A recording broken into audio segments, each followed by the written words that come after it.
On January 3, 2026, the United States conducted a military operation in Venezuela. Within hours, control shifted over $17.3 trillion in oil reserves. This wasn't about democracy, drugs, or regime change. This was Stage 4 economics. And if you understand what Stage 4 means, you'll realize we're watching a 2,000-year pattern play out in real time. A pattern that has destroyed every major empire in recorded history. My name is Caldwell, and I've spent 15 years analyzing sovereign debt markets and currency transitions.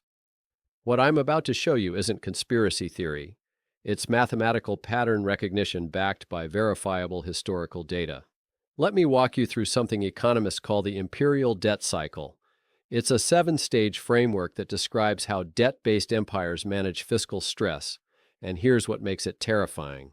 Every major empire in recorded history has followed this exact sequence. Different centuries, different technologies, same stages, same mathematical outcome. Rome, the Dutch Republic, the British Empire, all followed identical patterns. And the United States is deep into this cycle right now. Stage 1 begins with sound monetary foundations. The currency represents real value, typically backed by precious metals or hard assets. This attracts commerce and productive investment.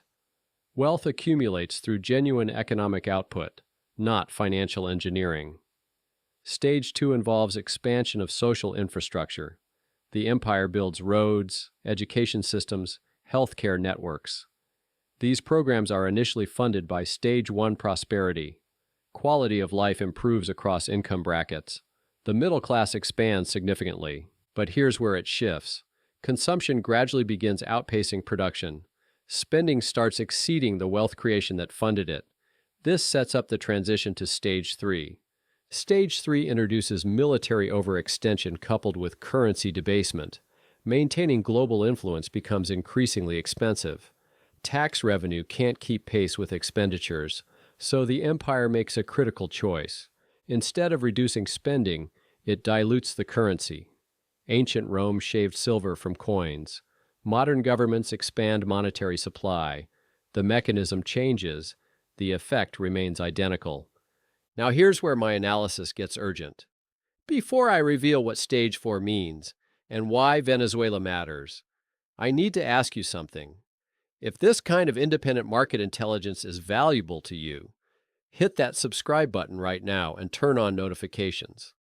This channel exists specifically to provide analysis that institutional gatekeepers don't want retail investors to understand.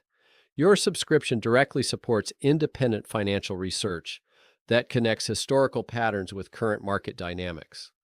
Now let me show you what happens in Stage 4 and why it should concern every investor watching this. Stage 4 is where empires begin desperate resource acquisition. The currency is losing credibility internationally. Foreign central banks start quietly diversifying their reserves. So the empire does what all empires do at this inflection point. It pursues hard assets through military means. Natural resources, strategic materials, anything with intrinsic value. These operations get justified through national security rhetoric. But the underlying motivation is always the same: acquiring tangible assets to shore up an increasingly hollow financial system. Let's examine Venezuela through this framework. Venezuela holds 33 billion barrels of proven oil reserves. At $57 per barrel, that represents $17.3 trillion in asset value. On January 3, 2026, the United States secured operational control of those reserves through a coordinated military operation. President Trump stated explicitly, "We're going to have our very large United States oil companies go in and start making money for the country." That's not diplomatic language, that's resource extraction language. Now compare this to historical precedents. Iraq in 2003, significant oil reserves. Libya in 2011, oil reserves plus gold holdings. Syria, strategic positioning and resource corridors. Each intervention occurred as U.S. debt levels accelerated and dollar dominance faced increasing questions. This isn't political commentary. This is pattern observation. But here's the critical insight most analysts miss. Stage 4 resource acquisition doesn't stabilize the empire.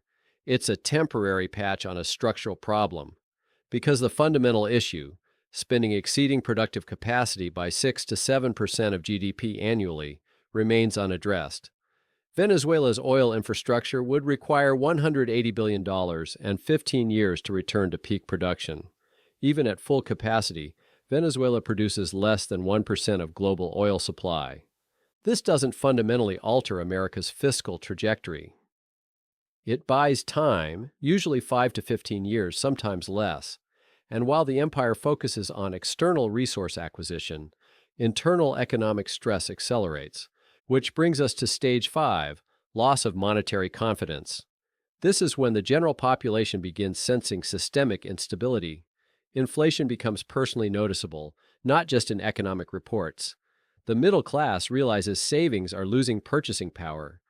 Wealth gaps widen dramatically. Those holding hard assets prosper. Those holding currency deteriorate.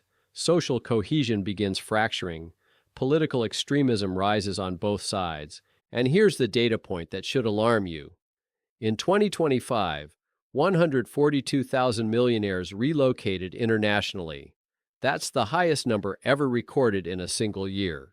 Projections for 2026 show 165,000 millionaires relocating, the largest voluntary capital migration in modern history.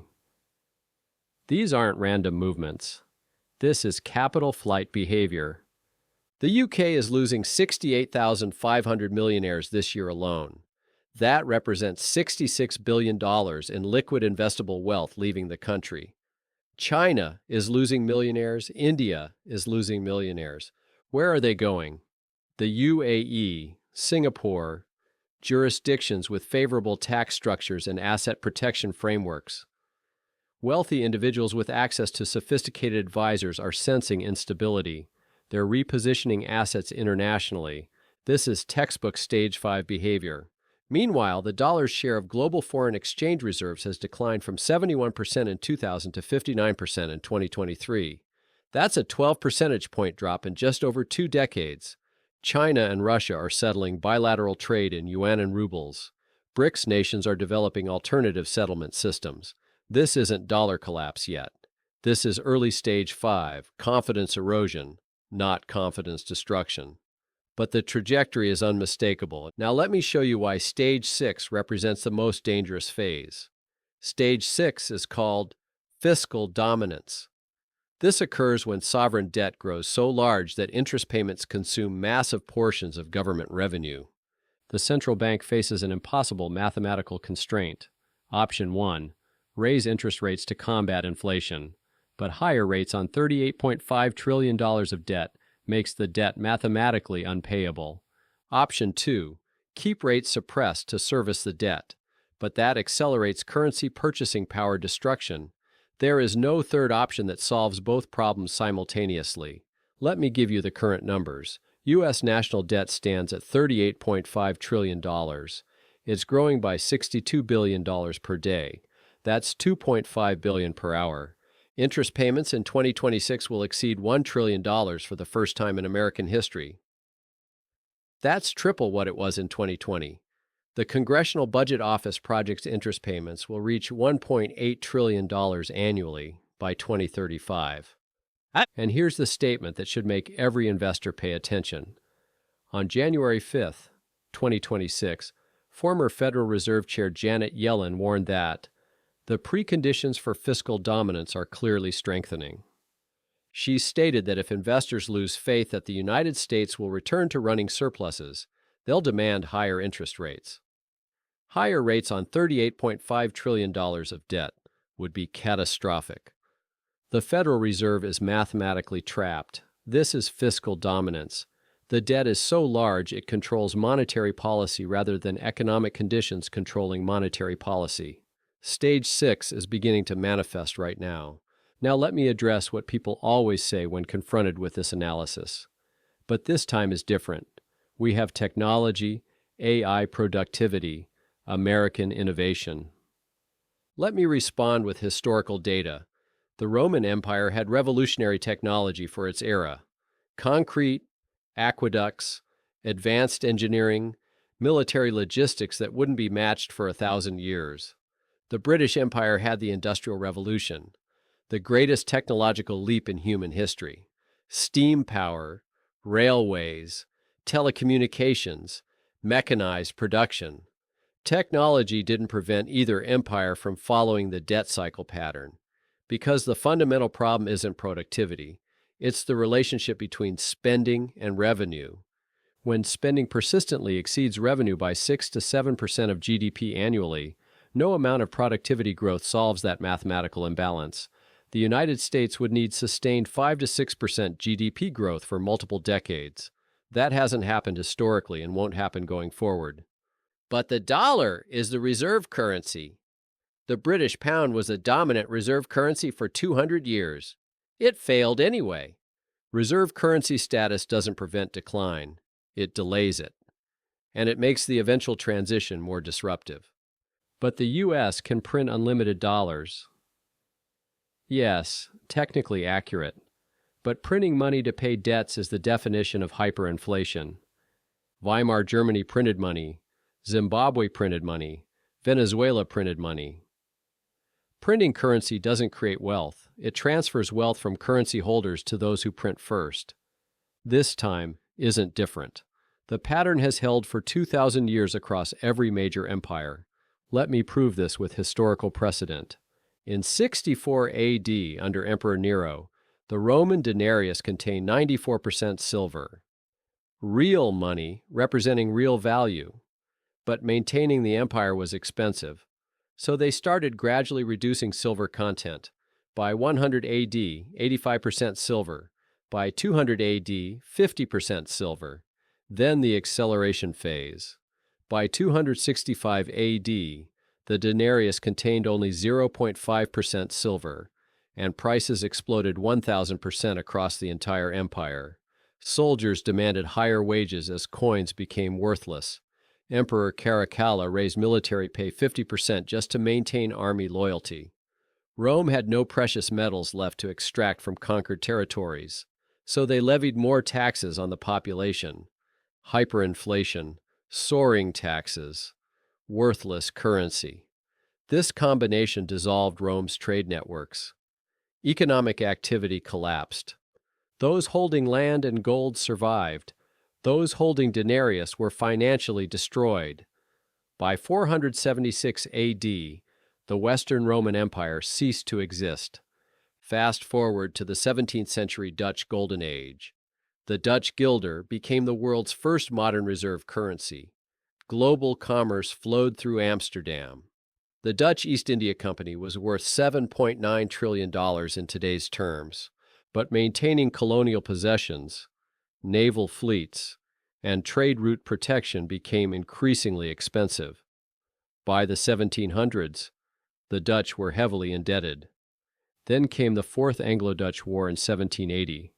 Britain challenged Dutch shipping and trade routes directly. The war lasted until 1784. Britain won decisively. That war bankrupted the Dutch. Their debt became unpayable. Equity markets collapsed, and the guilder lost its reserve currency status. Wealth transferred from Dutch holders to British holders, from the declining empire to the rising one. The pattern repeated perfectly. Now examine the British Empire. At its peak, Britain controlled 25% of the world's landmass. The British pound sterling was the world's dominant reserve currency for over 200 years. But by 1900, the costs of maintaining the empire exceeded the economic benefits. Britain started borrowing excessively. World War I was financially devastating. Britain borrowed heavily from the United States to fund the war effort. By 1918, Britain was a debtor nation for the first time in centuries. By 1931, Britain was forced to abandon the gold standard. The pound was devalued. World War II drained even more resources. By 1944, at the Bretton Woods Conference, the U.S. dollar, backed by two-thirds of the world's gold reserves, became the new global reserve currency. But the transition took over 20 years and was devastating for British citizens. Those who held pound-denominated assets watched their wealth evaporate. Those who had diversified into dollars and hard assets preserved purchasing power. 3 empires, Different centuries, different technologies, same seven-stage pattern, same outcome. Now let's apply this framework to current U.S. economic conditions. The United States established sound monetary foundations in 1944 at Bretton Woods. The dollar was linked to gold at $35 per ounce. This was legitimate sound money, stage one complete. Post-World War II, America built extensive social infrastructure, Social Security, Medicare, Medicaid, interstate highway system. These programs were initially funded by genuine economic growth and manufacturing dominance. Stage 2 played out exactly as the pattern predicts. Then came military overextension. The Vietnam War, the Cold War arms race, military bases in over 80 countries worldwide. On August 15, 1971, President Nixon closed the gold window. No more gold backing, the dollar became pure fiat currency. This was the debasement moment. The 1970s saw double-digit inflation, but the dollar survived due to the petrodollar system. In 1974, the United States made a deal with Saudi Arabia. Oil would be priced in dollars globally in exchange for military protection. This created artificial structural demand for dollars. This extended stage 3 by 50 years. But it didn't eliminate the pattern, it delayed the inevitable progression. Which brings us back to Venezuela in stage 4. Iraq 2003, Libya 2011, Syria, now Venezuela. The United States is actively pursuing hard asset acquisition through military means. Stage 4 behavior confirmed, and we're simultaneously entering stage 5. 142,000 millionaires relocated in 2025. The dollar's share of global reserves declined from 71% to 59%. China and Russia settling trade in alternative currencies. BRICS developing parallel payment systems. Loss of confidence is measurable, accelerating and following the historical pattern. And stage 6, fiscal dominance, is beginning. 38.5 trillion in debt, growing 62 billion per day. Interest payments exceeding 1 trillion annually. Janet Yellen warning that preconditions for fiscal dominance are strengthening. The Federal Reserve is trapped between inflation and insolvency. The math is undeniable. Stage 7, the final phase, involves either hyperinflation or sovereign default. There is no third mathematical option. History provides a time frame. Once fiscal dominance sets in, the collapse phase typically takes 5 to 25 years. When it occurs, the wealth transfer is complete. Those holding currency get wiped out. Those holding hard assets survive and often prosper. So what does an investor do with this information? First, understand that every empire collapse in history rewarded those holding tangible assets. Gold, silver, productive land, strategic resources. When Rome collapsed, those holding land survived. When the Dutch guilder failed, those holding gold preserved wealth. When the British pound was devalued, those who had diversified maintained purchasing power. The pattern is consistent across centuries. Second, specialized skills retain value regardless of currency instability. Healthcare, engineering, agriculture, skilled trades. If you can provide essential services, you maintain earning capacity through monetary transitions. Third, understand why 142,000 millionaires are relocating internationally. When empires enter late-stage decline, capital controls often follow. Having optionality provides protection. Fourth, the dollar will likely remain dominant for years, possibly decades, but its purchasing power will continue eroding. Holding multiple currencies reduces concentration risk. Here's the most common mistake people make. They hear the data, understand the pattern, see the historical evidence, and then continue as if nothing has changed. This is normalcy bias. Roman citizens didn't believe their empire would fall either. The British didn't think the pound would lose reserve status. It happened anyway because the mathematical forces behind empire collapse don't respond to beliefs. The January 3rd operation in Venezuela isn't the cause of the wealth transfer. It's a symptom showing exactly where we are in the cycle.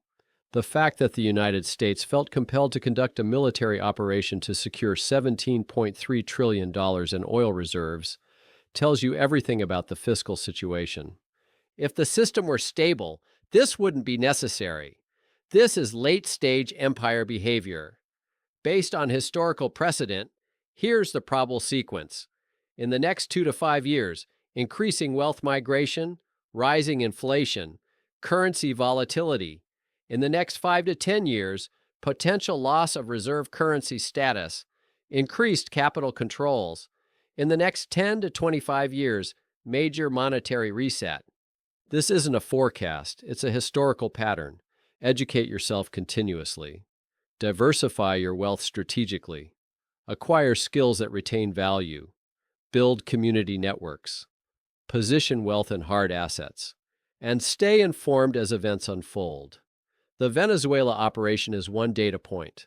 Watch for more resource acquisition, rising inflation, capital controls. These aren't random events, they're stages in a predictable cycle. Most people won't recognize it until it's already happened. They'll trust the system and assume things will work out. History says they won't. Not without severe economic pain first. You have a choice right now. Understand the pattern and position accordingly, or ignore it and hope this time is different. But remember, this time is never different when it comes to sovereign debt mathematics. The pattern is absolute across 2,000 years of recorded history. If this analysis provided value, subscribe to the Equity Edge right now. In upcoming videos, I'll show you the specific leading indicators that signal Stage 5 to Stage 6 transitions, and the 3 asset classes that outperformed during every historical empire collapse. The window to position yourself strategically is narrowing. This is Marcus Caldwell for the Equity Edge. Stay informed, stay strategic.